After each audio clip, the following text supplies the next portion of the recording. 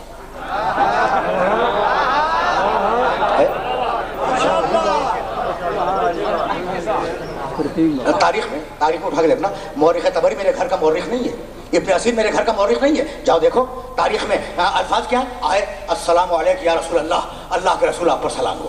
رسول نماز ظہر کے بعد تشریف فرمائے، اللہ کے رسول آپ پر میرا سلام۔ سننا بھائی سننا، اب زیادہ زحمت نہیں دوں گا، فقط 5 یا 7 دقیقے تمہارے لینے ہیں، لیکن یہ جملہ سن لو۔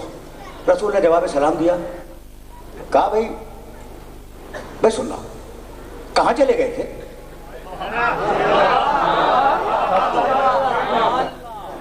اب یہ جملہ تاریخ کا نہیں سیرت کا ہے، اور تمہارے لطف سماعت کے لیے جملہ ہدیہ کرو، یہ تاریخ میں نہیں ہے، یہ سیرت میں۔ کہاں چلے گئے تھے؟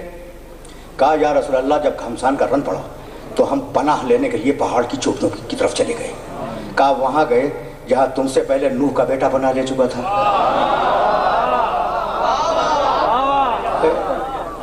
تاریخ میں نہیں، سیرت میں۔ کہا یا رسول اللہ گھمسان کا رن تھا۔ کہا لیکن میں تو پکار رہا تھا کہ آؤ۔ کہا یا رسول اللہ ہم نے یہ آواز نہیں سنی۔ کہا پھر تم گئے کیوں؟ کہا یا رسول اللہ میدان میں آواز بلند تھی۔ رک جاؤ، زیادہ وقت نہیں ہے، اور یہاں تمہارے اس 1 گھنٹے کے انتظار کو کارآمد بنانا چاہ رہا ہوں۔ ایک جملہ اور کہا ہے رسول نے، ایک جملہ اور کہا بھائی پہاڑ کی چوٹیوں کی طرف گئے تھے، سیرت، تو یہ واپسی میں اتنی دیر کیوں ہو گئی؟ کہا یا رسول اللہ بہت دور نکل گئے تھے۔ سیرت ہے، سیرت، آن ریکارڈ یہ جملے موجود ہیں۔ کہا لیکن میں تو پکار رہا تھا کہ میں زندہ ہوں، آؤ۔ کہا یا رسول اللہ ہم نے یہ آواز تو نہیں سنی۔ کہا پھر تم نے کیا سنا؟ کہا کہ رسول محمد مر گئے، جاؤ۔ کہا یہ سنی؟ کہا کہ ہاں یا رسول اللہ سنی۔ کہا یہ ابلیس پکار رہا تھا، زیادہ زحمت نہیں دوں گا، لیکن یہ ماحصل ہے پورے 1 گھنٹے کی تقریر کا۔ ابلیس پکار رہا تھا کہ محمد مر گئے، جاؤ۔ رسول نے کہا ابلیس پکار رہا تھا۔ کہنے لگے ہاتھوں کو جوڑ کر، اچھے امتی تھے نا، ہاتھوں کو جوڑ کے کہنے لگے یا رسول اللہ ہم تو یہ سمجھے تھے کہ یہ آواز جبریل کی آواز ہے۔ یعنی عجیب جملہ ہے یا نہیں؟ اب میں تمہیں جملہ ہدیہ کروں گا۔ رسول نے کہا وہ آواز ابلیس کی تھی، سننے والے نے سمجھا کہ یہ آواز جبریل کی ہے۔ جسے جبریل اور ابلیس میں تمیز نہ ہو، ہادی اسے بناؤ گے؟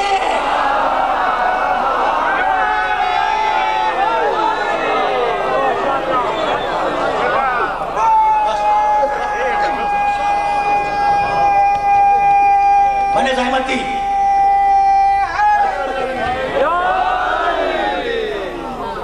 اب تمہارے فہم و فکر پر گفتگو کو حوالے کر رہا ہوں، لیکن جملہ یاد رکھنا، اور یہ جملہ اگر تم تک پہنچ گیا تو میری آج کی محنت سوارت ہے۔ رسول نے کہا بس، اب ظاہر ہے کہ مصاحب کے 5 جملے تو میں کہوں گا نا، لیکن یہ جملہ سنتے جاؤ اور اس جملے کی قیمت کو سمجھنا۔ رسول نے کہا آؤ، اور نہیں آئے۔ حسین نے کہا جاؤ، نہیں گئے۔